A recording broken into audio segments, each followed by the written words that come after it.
All right. Well, thanks again, everybody, for joining. Today, we're going to be talking about how to accelerate your mid-market deals. And I have a very special guest with me today. His name's Tom Ellis.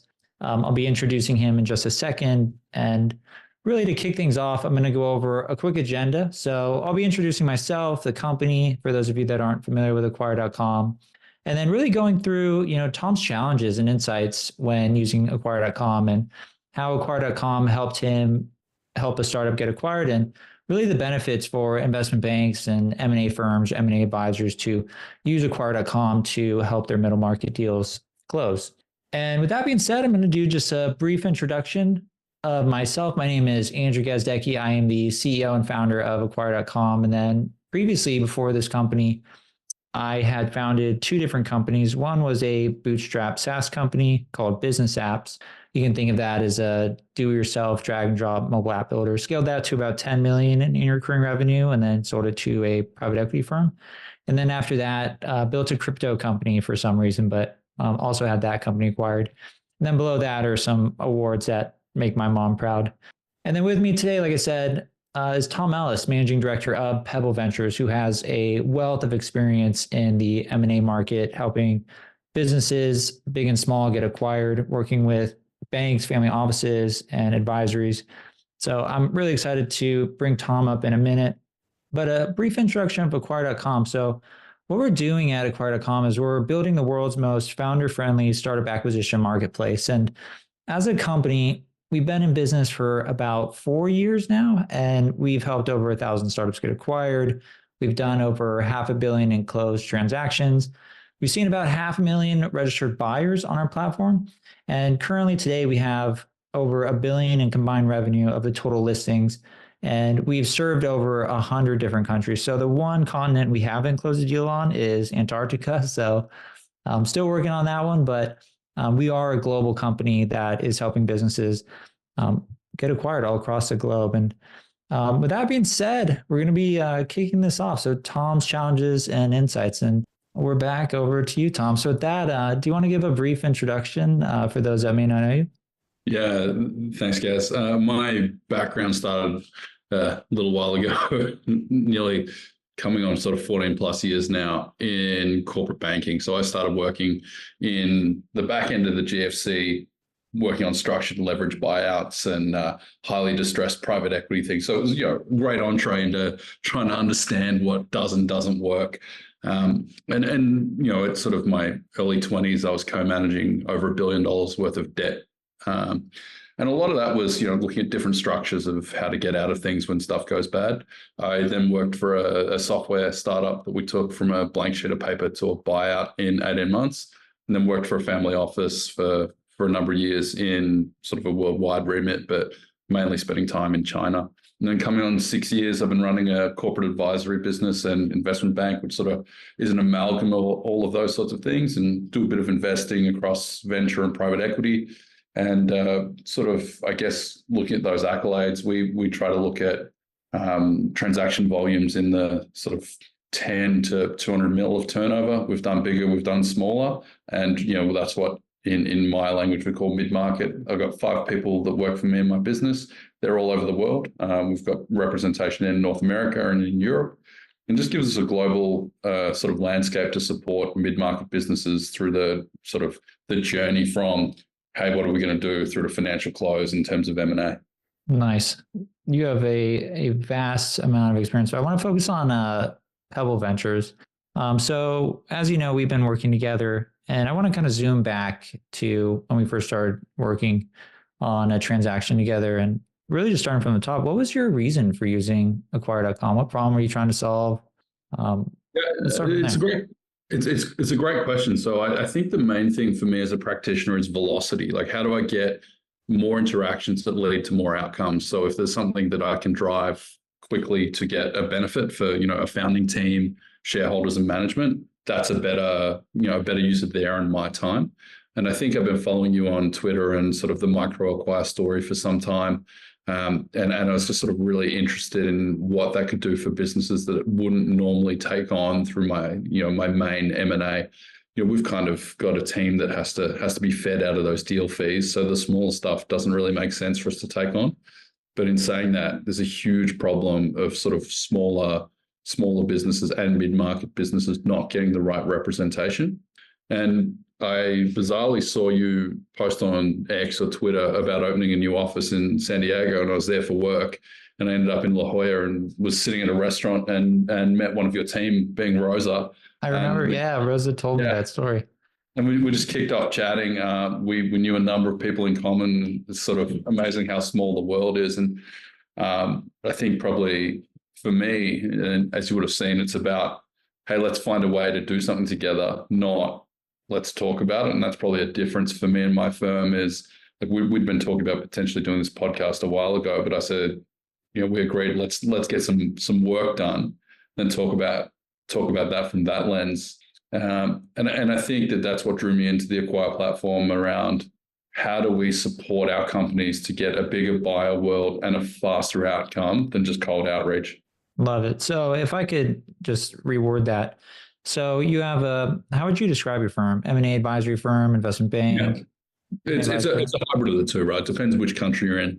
But we predominantly provide transaction advisory, M&A, buy side, sell side, and a bit of strategic stuff that sits around it. So you got an M&A advisory firm. You represent a number of different clients, big and small. And It sounds like there were some that maybe were too small that you were working with, and you could leverage our platform to find buyers. Is that correct? Yeah, that was sort of the starting thesis. And then it's kind of morphed into, hey, this is a great sort of pool of buyers that are happy to go all the way up to mid-market. So why wouldn't we put more through that channel? I think the economics make sense, right? Like if we can get to an outcome quicker, and for me, I use the word velocity. If I can do more deals and make more money and pay more people, it sort of, just creates that virtuous circle of putting more cash through more pockets. I like that. So it supports your deals from small all the way up to the mid-market range. So like as an example, a big transaction, was sort of in our Wall Street Journal equivalent that we completed earlier this year. It was 30 million, took, 10 months. That's a long time of being sort of at the process, sort of working through diligence. And, in our business, you've got to have stuff to announce and reasons for people to engage. And if you head down working on a deal for that long, you're kind of out of the market. So for us, it's also how can we support, those businesses that aren't necessarily going to need that full process, quarterback it, get them through and get them an outcome. And we all make money. I love it. Yeah, there's a saying, as I'm sure you probably heard, but time kills deals. So obviously 100%. The faster you can get more buyers on transactions, the more offers you get and potentially a competitive bidding process. I think also like price discovery, right? Like people, we talk about okay, good and great in my firm around outcomes, and equally, like if people want to engage with us, we typically look at the business and go, is the expectation real? Like if you want 50 million and your business is doing 200 grand of revenue, unless there's some really strong IP or massive user base, I'm not going to take that on because we're not going to get there, and that's going to be disappointing. So, part of this process is, well, we've got a feel for where the market will price this. And often we get an anchor, or a floor price, and then we came to Acquire and said, well, let's give it a shot and see what we can do. And we drove a far more competitive process for a couple of the assets we worked on than we could do without it. What would you say your and you touched on this, but what would you say your biggest challenge is when helping mid-market deals, helping them close? Yeah. Closing's a really different skill, right? Like, so I think the thing that's I'd impress upon people is having the right people on your bench to get from, ILO through to close. Like it's almost a whole different game, right? And I think the piece of the bench depth of the Acquire team, James, Rosa, Roger, yourself, like that to me is empowering to be able to go, hey, I'm not sure, put your hand up for help. Like the biggest thing is asking when you're not sure. Like so many deals that go bad is because someone hasn't asked a question and they sort of nod along. Even something like EBITDA, it can be oh yeah, that's a defined term, but you can define it however you like. The transaction documents are really important, and the understanding of each of the conditions and those sorts of things. I think that's usually where stuff comes undone around like, hey, we think we're going to get there. I like that. Okay, let's talk more about the transactions that you did on acquire.com. So In terms of overcoming those challenges, how specifically did the Quad.com team help or the platform help? You mentioned buyer discovery, getting in front of different types of buyers quickly. The team itself was super helpful. What was maybe the thing that stood out the most? Yeah, I think I remember sitting with Rosa and James, and we kind of did a scorecard on a deal I was working on, and they came back and said, "Hey, here's where your deal's going to fail." It's like, oh, that's super helpful. Like, here's 3 or 4 things that I can easily tilt for your audience. And I think, in mid and large market, there's a certain language. It's kind of making sure that you're hitting those right talking points, and in the kind of your buyer network has some different things they're looking at. They're scanning through a whole range of things. They're interested, but how do you hit them in the eyes with the stuff that's important? And I think that your platform and team's intelligence around what's going on for your buyer network, that's a superpower. Like, that to me was like instantly validated our decision to partner with you guys. Nice. And then let's talk about things that might have surprised you. Were you surprised at the amount of buyers that you saw show interest in some of the transactions you were doing? Or yeah, 100%. And I think there's 2 things to consider. One is that getting interest is easy, getting deals closed is hard. I mean, you and I talk about that a bit, and I think that you only get to closing deals with interest. It's like a sales funnel. So I think what was super impressive about the platform was you'd get a world of different offers, and that's where having a practitioner or the support is important, is to go, well, what does an offer mean? What's vendor finance? Can I get an SBA loan for this? There's sort of a whole world of different structures and offers. And that's where the Acquire platform is amazing, is to look at, all the different permutations of what a deal can be. At one point we were looking at 30 different, inbound offers, and what that kind of ended up looking like. We took a number through diligence, got great outcomes, and it was able to kind of build tension around that pricing and also conditions. It's not all price driven, right? It's time, it's control, it's conditions and dollars. There's kind of a few variables there. And I think the buyer network you have allows you to kind of filter for what's important to each seller. Yeah, I love hearing that, just selfishly, just because we do, a lot of people don't know this. You mentioned micro acquire, but we dropped the micro for a reason, because we really can't help let's call it $1 million transaction, a $5 million transaction, or even upwards, and do 10 million plus in the mid-market. So I love to hear that. Thinking of other, firms that might be similar to yours, what ways do you think, other investment banks or M&A advisory firms, how do you think they can best leverage, based on your experience, leverage Acquire.com to close more deals? Yeah, I think it's about having an open mind, right? So many practitioners and bankers just sit there and go, oh no, I'm going to go to these 6 buyers. Like, for me, looking after our clients' interest is, let's open the world of buyers as wide as humanly possible. Like, that's our superpower as a firm. We typically go out to north of 200 potential buyers, in order to really discover where that pricing needs to sit. We sold a business to a Utah private equity fund. I'm in Australia, it was a mid-sized PE fund that we would never have heard of in any of our research without Acquire.com. I think it's widening the net, and also giving your clients the best opportunity to get to the finish line. It's much easier to sort of filter for what the right outcome is if you've got multiple outcomes. 2 years ago, I was in a position where we might get one bid on a difficult asset, and that's really hard to say to a founder, it's like this or nothing. Whereas, partnering with you guys is like, well, hey, here's a few different ways to get to Rome. Like, let's kind of explore the benefits of each.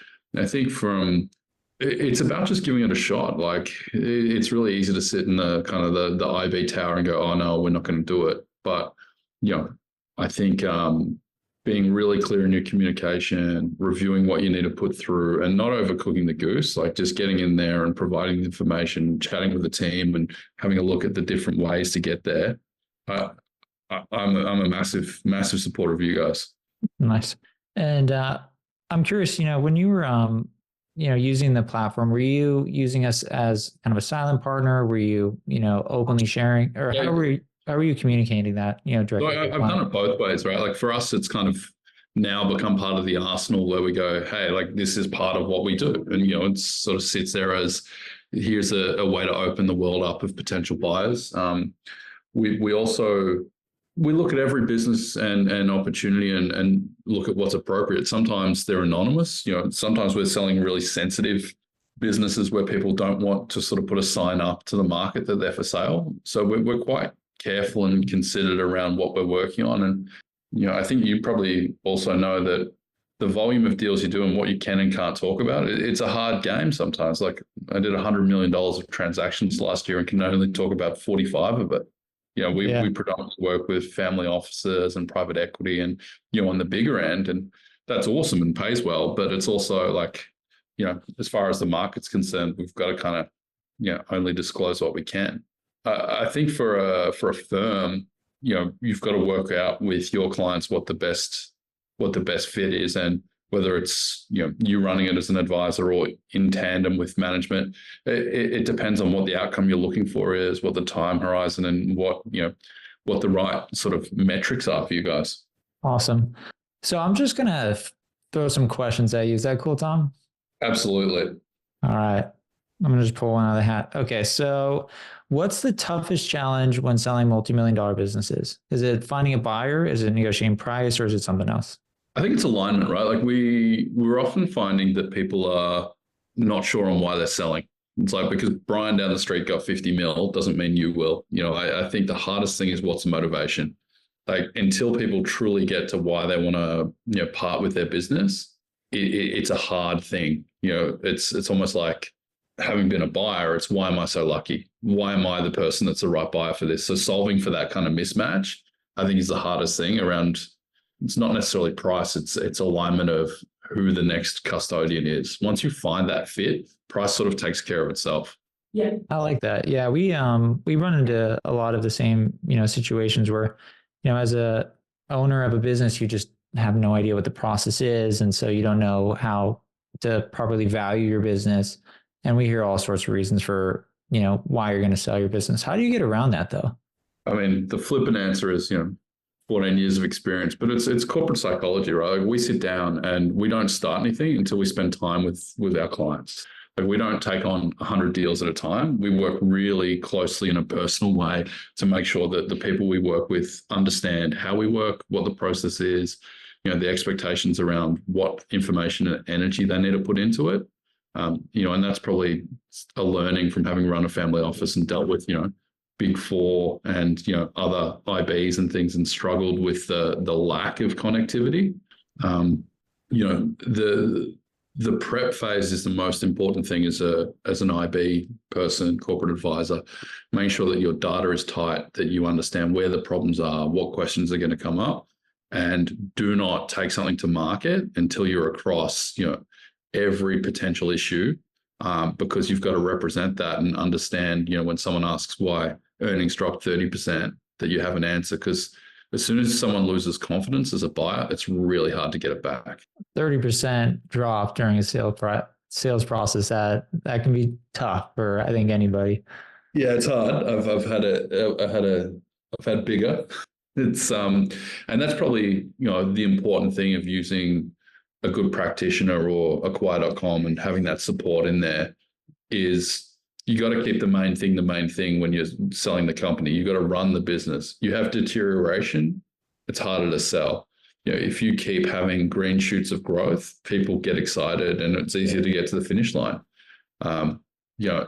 It's a big job, and we talk a bit about making sure that your bench is strong enough. Have the right lawyers, the right accountants. We haven't sort of spoken about it, but a bad lawyer will break a deal. I mean, I've heard you speak about it on your podcast, but time and terms are usually things that become really challenging. So there's working with people that are commercial and can help you and make sure that your needs as a business are met. That's the biggest thing that sets you up for success.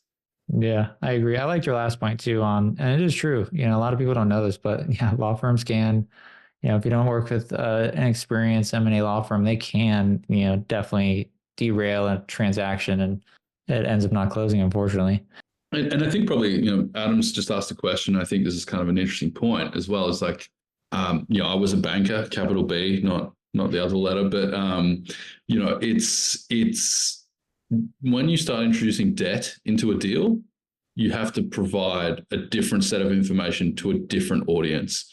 So, using an SBA loan, using other bank finance, vendor finances, what is the audience for the message that you're providing? I think that's a really important piece, because it might make sense to the buyer, but then they've got to go get finance, and the financier is like, "Hey, man, or ma'am, here's the hole in the data. What are you doing about that?" So, really having that buttoned up and being able to be responsive is super important. I completely agree.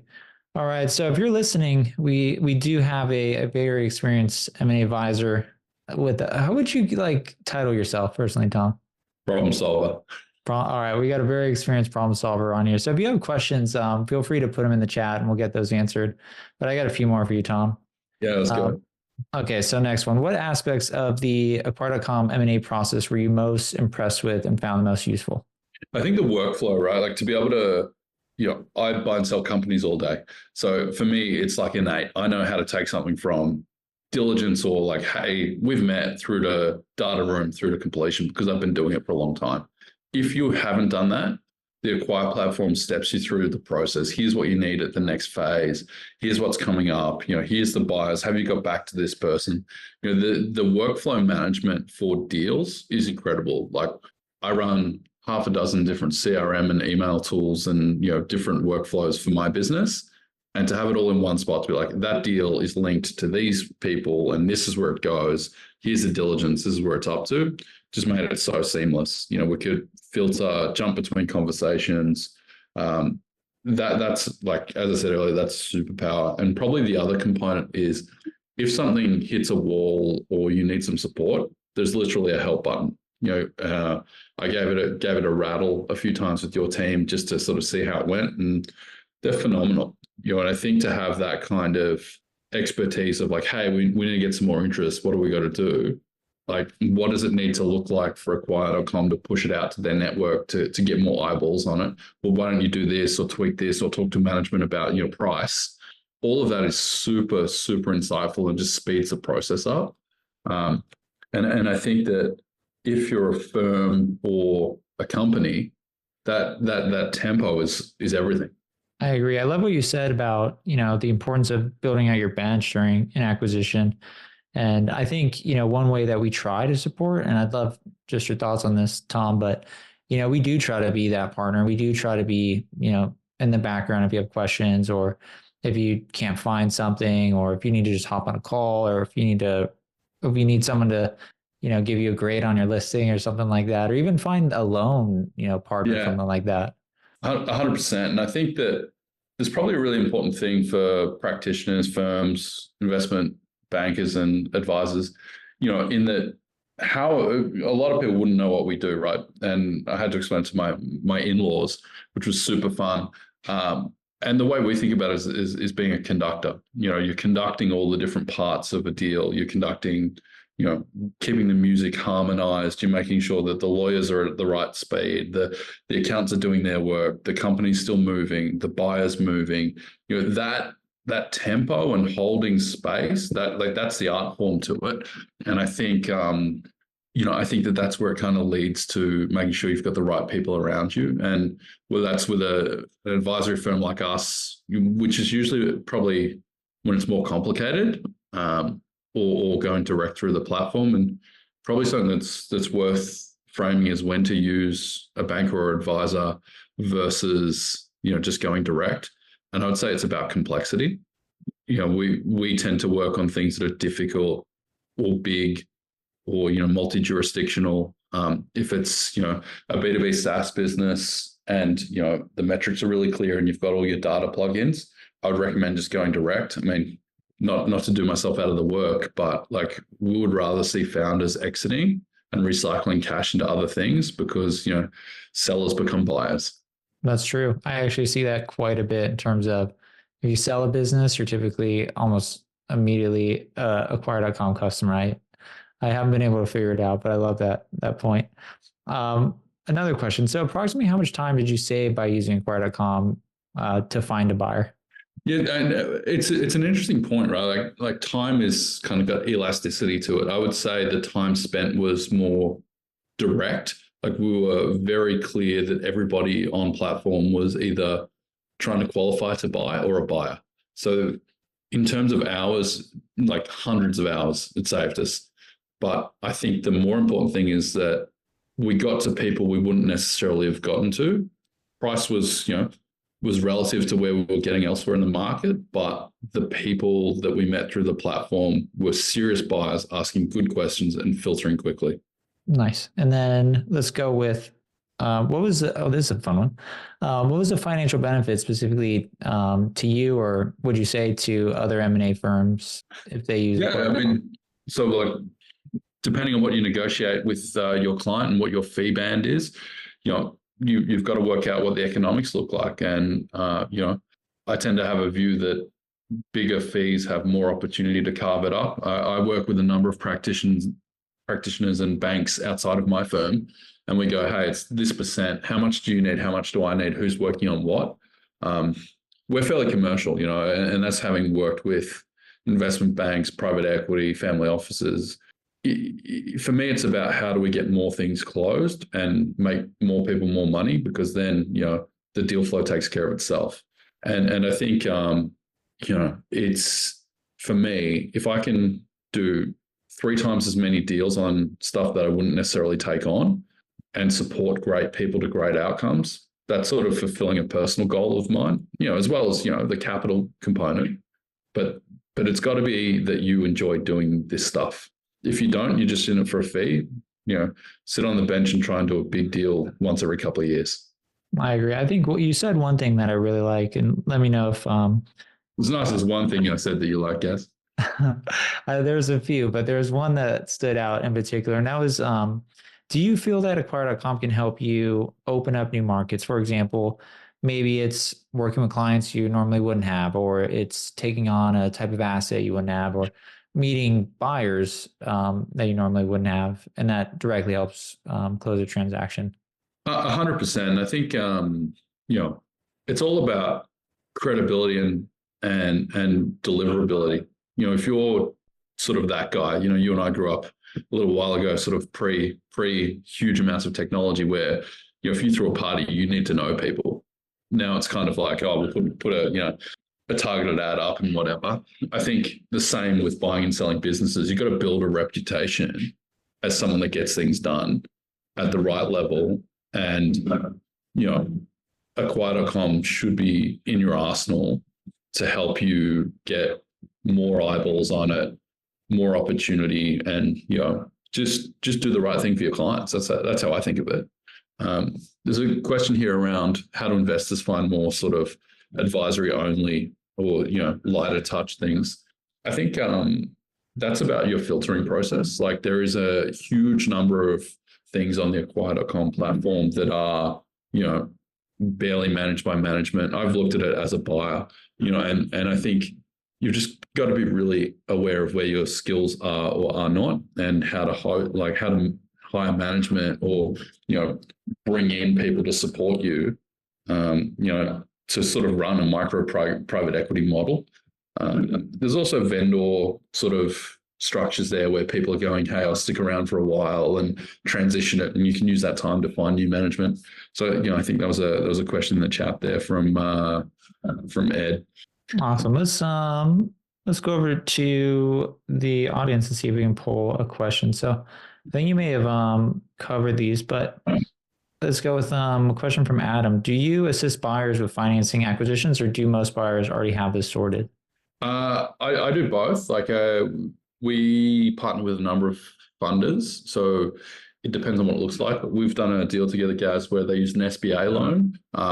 Super cool, selling an Australian asset into a North American market using a North American bank for something that in Australia would never happen. Like to me, that was a superpower. Again, got to stop saying superpower, but like for me to be able to sell a business that was a great business with worldwide revenue from Australia using North American bank funding, like that's a dream come true, right? Like I can get a better market price than someone here who's going, I've got to use all equity and a better outcome for the buyer who's going, hey, I can lever this up, get a far better return, and it just harmonizes it. So yeah, I mean, my firm does partner with a number of different groups: private debt, private credit, banks. But again, you should engage with your sort of select bench of people, and also work out what you're prepared to work with. If you don't like using external debt, that's fine too. Nice. How would you, okay, so maybe we'll round this out with three more questions, and we'll kind of get right to the point here. So if, a buddy called you up, he's also, an M&A advisor, and, he heard that you used acquire.com. Would you recommend us, or what would you say? I'll just put my hat on. I'll be like, yeah, absolutely. There we go. I'm a big fan. And that's why I'm here, I guess, is that pragmatically, it's probably not as great for my business to say, hey guys, go to acquire.com, like come to me. But for me, I've got that abundance mindset of the more we do, the more awareness we have, the easier we make it for people, the more gets done. So for me, it's like, absolutely get involved, do the right thing by, the companies you're representing, give it a shot. Like it was really, really impressive for me. I've got a huge pipeline of stuff that I will take on that I wouldn't have previously, because it means that I can support those people with like a less direct impact, less outreach, but still help them get a great outcome. Don't get me wrong, I'll make money, but it's an easier path to stuff that is, probably not necessarily having that like, 8 to 9 figure stuff that we love working on, but takes a lot longer. And then moving on to this question. So in terms of, probably the biggest impact acquire.com has on your business, you mentioned it earlier, but I want to hear it again. In terms of, our ability to help you, grow your business, what does that look like? Is it the ability to expand into new markets? Is it bringing on different types of businesses? If you had to just answer that with like a couple words, what would it be? I think probably just to zoom back from that, like I had to build my firm through COVID, having worked with investment banks that were hyper localized. And for me, I saw the opportunity to go global, not have the huge boardroom all the time, I have access to all those things, and build a model that has international people that interface with our team. So I'd sort of built it global first. But if you're, sitting in Montana and your reach is not into Switzerland, or you wouldn't even think about it, you've got to do something to open that network for your clients. And I think the acquire.com platform provides optionality, global presence, and velocity, so that you're really like on the clock. But equally, just pause there and say, the deal's got to be of a quality that has interest. Like an ordinary deal is going to get an ordinary price and be hard to close. And I think that part of your job as a M&A advisor, investment banker, is to manage your clients and do the prep. And if it's not a fit, don't take it to market. Like I've turned away huge numbers of things where I've gone, hey, look, it's an interesting business, but we're not the ones to sell this. Like your expectation is way outside of what the market will pay. If you grow revenue to here, or you stop ripping money out and look at it this way, yeah, there's appetite. But if just because you've spent 7 million doesn't mean the market's going to pay a multiple of what you've spent. Nope, I haven't seen that. I think a lot of founders wish that, but unfortunately, no. All right, Tom, well, it's been a pleasure just hearing your story, and I'm super excited to continue this partnership. And I always say our success is your success. So I'm glad everything worked out, and looking forward to more transactions with you. But last question for you. So if people want to learn more about you or your story or your firm, where can they find you? Yeah, great question. So I'm on LinkedIn. This is your opportunity to plug yourself. Yeah. So you can get me at pebbleventures.com.au. You can find me on LinkedIn, Tom Ellis. It's a great headshot there that Gaz has used. Tom at pebbleventures.com.au. Reach out, ask questions. We don't bite. And we'd love to connect with anyone on here and just see where else we can improve that velocity. Right on. Well, Tom, thanks again for everything, and congrats on all the success and acquisitions, and looking forward to many more. Yeah, thanks, guys. Appreciate you and your team. Thanks so much, guys. Yep. And then also, before we close this out, just a CTA call to action for anyone that might be listening to this and thinking, I have an M&A firm. I'm working with a number of different businesses. How can I leverage acquire.com? Short answer is, reach out, talk to us. You can book a call with our team and we'd be happy to go over this. Or you can just go to our website, just go to acquire.com, scroll to the bottom. And we've now launched a partner program specifically for investment banks, M&A advisors, business brokers. And again, really our goal is to be the partner that helps you and your clients find transactions, see a close faster than you would without us. And again, if this is you and you have a firm where we think that we could help, we're around and we'd love to chat. So with that being said, I hope you enjoy the rest of your evening and thanks for listening. Cheers, everybody. Thanks, guys.